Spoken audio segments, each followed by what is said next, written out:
SSLC എക്സാമിന് 6 മാർക്കിന് ചോദ്യം വരുന്ന ചാപ്റ്റർ നമ്പർ 4 ഹിസ്റ്ററി ഏതാ?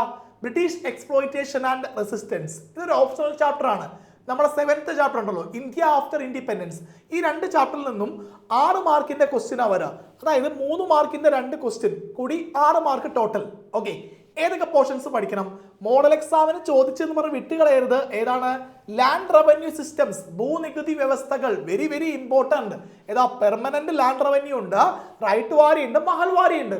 ഒരു 4 പ്രത്യേകത വെച്ച് മിനിമം പഠിച്ചു വെച്ചേക്കാം. അതിനുശേഷം നമ്മുടെ ഇന്ത്യയിലെ ടെക്സ്റ്റൈൽ, തുണി വ്യവസായം തകരാനുള്ള കാരണങ്ങൾ.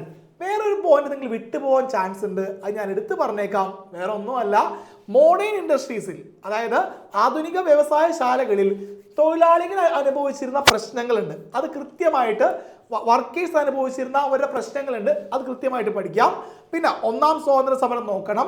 ഡ്രെയിൻ തിയറി, ചോർച്ചാ സിദ്ധാന്തം അനുസരിച്ച് ഇന്ത്യയിൽ നിന്നുള്ള പൈസ ബ്രിട്ടനിലേക്ക് ഏതെല്ലാം വഴികളിൽ പോകുന്നു, ആ 4 point very very important. Last സ്വദേശി മൂവ്മെന്റിലൂടെ ഒന്ന് വായിച്ചാൽ 6 മാർക്ക് ഈ ചാപ്റ്ററിൽ നിന്ന് ഉറപ്പ്.